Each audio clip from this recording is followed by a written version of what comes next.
يا مساء الخير أو صباح الخير، إن شاء الله يكون كل أوقاتكم بخير. في الفيديو ده ببساطة كبيرة جدا هنتكلم عن البيفوت تيبل. ليه بنستخدم. أنا حتى أول مرة أسجل مثلا علشان البيفوت تيبل حقيقة من الحاجات الحلوة أوي ومش عايز أنسى أي حاجة. let me get back to my notes وكده. إحنا هنتكلم عن أكتر من حاجة في البيفوت تيبل. أول حاجة ليه بنستخدم البيفوت تيبل. بيفوت تيبل هي الايكوال الخاص مثلا بجروب، يعني خلينا نفتح الجروب الجميل بتاعنا، او خليني اوريكم برنامج جديد. لو انتوا حابين حاجه زي كده يعني معرفكم على حاجات خاصه اكتر. اوكي، فين هو؟ اهو جنب دي ممكن تكتب عليها وكده، يعني تمام، بتلاقيها في جوجل ادز فور فري. تمام. خلينا ببساطه كبيره جدا. جروب باي اللي موجود في خلال في الداتا، او في موجود في بايثون او حاجه او سيكوال او اي حاجه نفس الفكره. طب ايه هو جروب باي؟ جروب باي بالانجلش يعني معناها تجميع جروب معينه. طيب، خليني كده نرجع للكام هنا. طيب، الجروب باي مثلا انا عندي، والله في الداتا اللي معانا دي مثلا عندنا 10 كورسات مثلا، وكل كورس مثلا موجود مثلا في منصة معينة.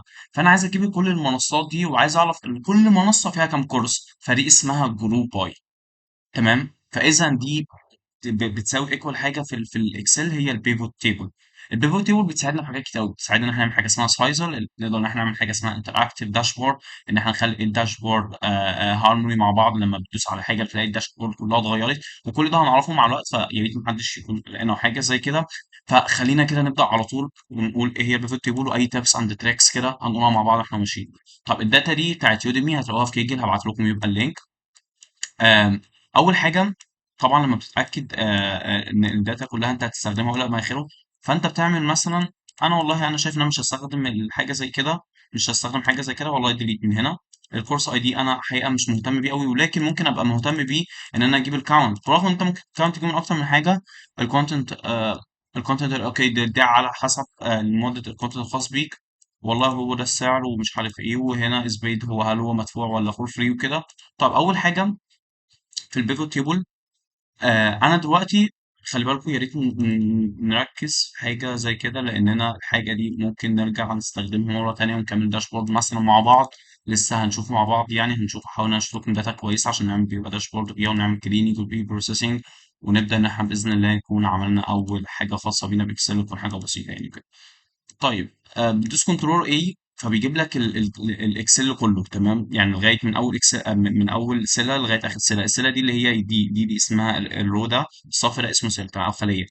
طيب بعد كده بتدوس كنترول تي، هيجي يعملها لك تمبلت.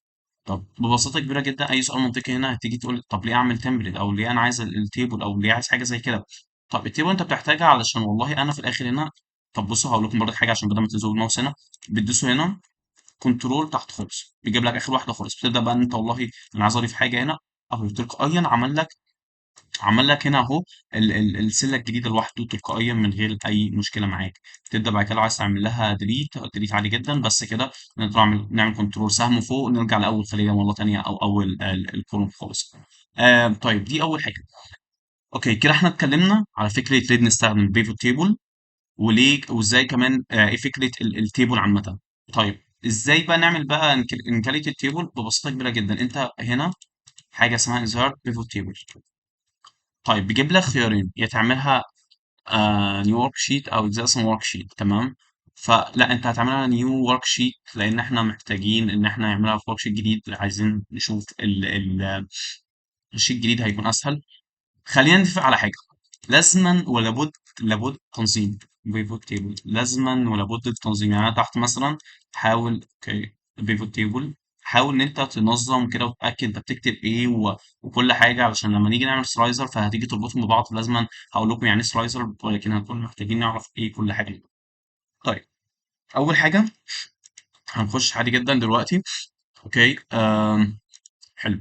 احنا عندنا دلوقتي عايزين نعرف والله، لو بصينا كده على الداتا وقعدنا نفكر، لو تفتكروا الفيديو الخاص اسمه سمارت ميثود. السؤال لازم يكون specific, measurable, achievable, time bound و relatable. يعني يكون والله يكون محدد، يكون قابل للتحقيق، يكون لوقت معين، يكون يكون بيرجع relatable، يعني راجع للموضوع او related to topic يعني. طيب هنا السبجكت بزنس فاينانس، حلو قوي. البزنس فاينانس. فاول سؤال حد طبيعي هيجي يقول طب والله يا جدعان انا عايز اعرف بزنس فاينانس والسبجكتس عموما كم واحد في كل حاجه منهم. شفت اول سؤال طبيعي اهو. انا عايز اعرف كام واحد موجود في القسم الخاص في السبجكت دي توبكس، كام واحد موجود في كل قسم منهم. حلو. انت دلوقتي انت عايز تقسم على مين؟ على السبجكت، فهناخدهم والله هنيجي ناخد من هنا. ادي السبجكت هنا اهو. هيجي يحطهم لك كده، حلو قوي. فاكرين لما جيت قلت لكم الاي دي ممكن تحتاجوه؟ اهو الاي دي هتحتاجوه في حاجه زي كده مثلا. هتيجوا هنا. طبعا انتوا ممكن باكتر من حاجه لان كده كده الداتا كلها. بصوا الداتا من تحت هنا الكاونت 40400 58، فاذا ايا كان، ولكن الفكره لما هنيجي نخش مثلا نعمل معادلات حسابيه ده هيفرق معانا كتير قوي. فاذا كاستمر اي دي الفاليو، والله sum of customers اي دي، لا احنا عايزين الكاونت. طيب فبنيجي نعمل كده show values as لا summarize count. تمام. فاذا انت جاب لك الكاونت اوف اي دي مثلا لكل ناس موجوده في حاجه زي كده. طب ثانيه، احنا عايزين نميك شور من حاجه بسيطه جدا جدا جدا جدا. آه تمام. طب احنا لو اخدنا مثلا آه لا احنا تمام. حلو. شوف انا عملت ايه. انا اوكي افترض مثلا ان انت والله ان انا حسيت مثلا ان انا عندي مشكله في حته الكورس اي دي، وحاسس والله لما جاب لي الكورس اي دي جاب لي الصم وانا مش عارف. فبستخدم نفس الحاجه تانية كده كده اصلا البيزنس هنا. لو جينا بصينا هنا هتلاقي ان هو ادالك الكاونت 3679. فميك شور ان هو يكون هنا اصلا 3600. خلي بالكم التريكس دي علشان اوقات كتير جدا بيبقى يعني تلخبط او حاجه زي كده، ان هي 3679. فلما بنيجي هنا اوكي خلاص انا مش هتعب نفسي او ان انا مقلق من حاجه زي كده، واحنا كده كده عايزين بس نعرف كل واحد هو من كام. فبناخد subject هنا وvalue كمان. كده خلاص count of subject. كاونت بيحسب لك طبعا هناخد الفانكشنز ان ديسكاونت وسام وافريج والماكسيمم والمان وكل الكلام ده جدا وكل الكلام الجميل ده جدا. اول واحد اهو وادي كده انت ممكن تعمل تشارت وهرجع اوضح لكم يعني ايه. التشارت بتيجي تعملوه من هنا. كانت اوكي. من انزرت هنا وبتلاقي مثلا recommendation charts. recommendations بص هو بيجي يقول لك اهو want us to recommend a good chart و showcase your data. عن طريق بسيط جدا ايه ده والله الداتا بتاعتك فيها مثلا في الاغلب هيرجح لك هيرجح لك يا كولومز يا اللي هي باي اللي هي حته هي كولومز اوكي. طب انا مثلا مش عايز كولوم، عايز حاجه زي كده تمام. لكن هو جه قال لك والله ان المور كومن بيبقى حاجه زي كده، الاكثر شيوعا حاجه زي كده. تختارها ادي كده اول شارت معانا. كويس جدا. طيب انا مش هخش اكتر جو انتو عشان كده كده ان شاء الله ممكن نعمل آه فيديو كبير جدا على حته الداشبورد وازاي نعمل داشبورد from A to Z وكده. بس احنا عايزين نميك شور ان انت يعني احنا فاهمين الكونسبت. فاحنا مثلا شيلنا حاجه من هنا هتلاقي اتشالت من هنا، يعني مثلا اخدنا اللو ليبرز والله عايزين نشيل مثلا الميوزكس والله حاجه زي كده ثانيه.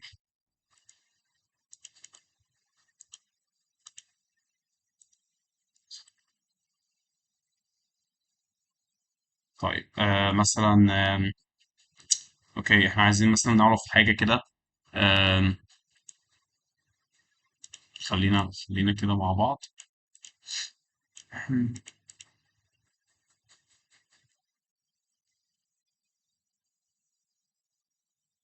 آم، طيب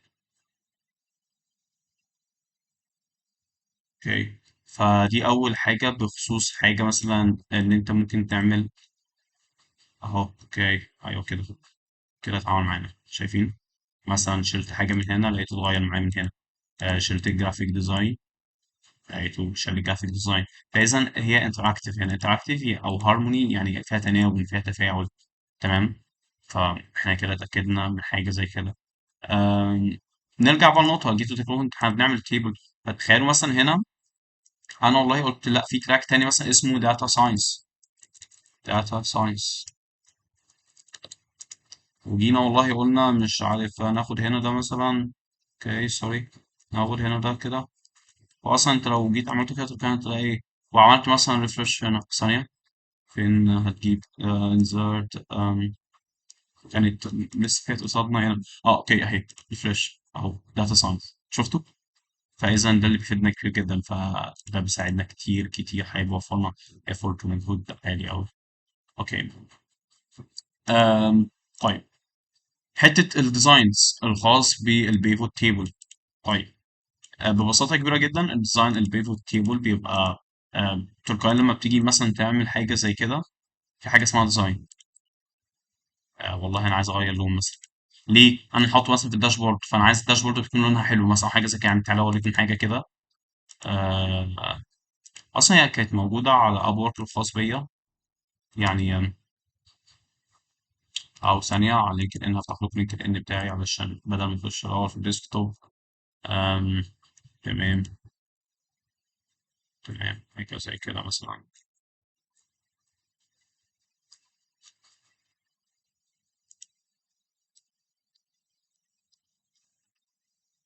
هتلاقوها مثلا أهي. فإذا أنت مثلا حابب إن أنت تحط مثلا حاجة هنا مثلا أو حاجة زي كده، فإحنا هنوصل إن شاء الله بحاجة زي كده وأحلى بكتير أوي من حاجة زي كده أكيد. فده جزء من اللي إحنا هنتعلمه. تمام. فنرجع مرة تاني.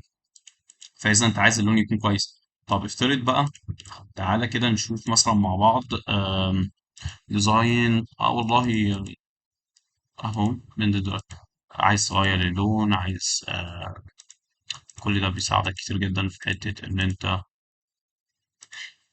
أوكي تمام. إيه تاني ممكن يكون موجود في البيفوت تيبل؟ هو حقيقة أوكي حتة الريكومنديشن. بمعنى إيه؟ يعني هنا جينا دخلنا مثلا، عملنا هنا ريكومنديشن بيفوت تيبل. بص هيجي يقترح لك والله أنت ممكن تعمل إيه وإيه وإيه وإيه.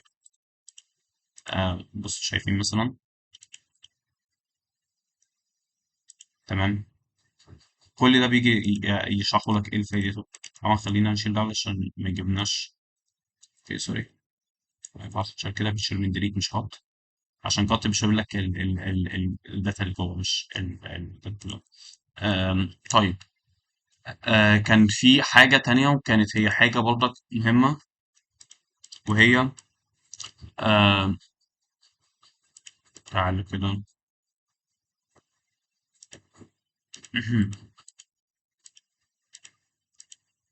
اوكي هو في مثلا تمام. والله احنا عايزين نضيف مثلا كولوم جديد. كولوم جديد عادي جدا، فبنقدر ان احنا نعمل حاجة زي كده. ثانية واحدة.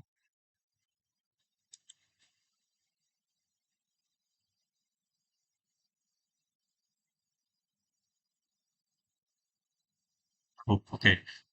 فيرز اند ايتم سيتس كريت. بص يا شباب، يعني لما تيجوا هنا هيجي يقول لك create and modify calculated.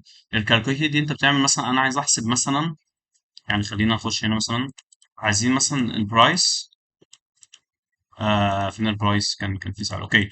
عايزين مثلا نعرف البرايس مثلا بمعدل مثلا. هنيجي مثلا ندي مثلا مثال ان كل انستراكتور او اي حد فيهم بياخد مثلا 50 او 100 في الحصه، او بياخد 50%. خلينا نقول 50% سواء اي كورس منهم. تمام. فممكن والله نعمل حاجه زي كده.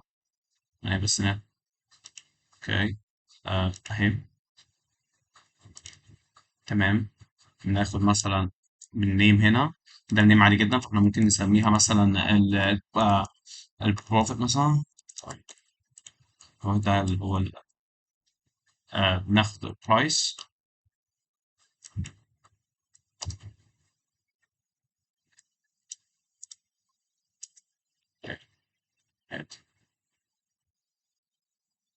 اوكي. هو كده شايف ان هو sum of profit. كده جمع لك البروفيت كل واحد وجاب لك، شايف عمل ازاي انتراكتيف على طول. تلقائيا اول ما تعمل هنا تعمل لك انتراكتيف.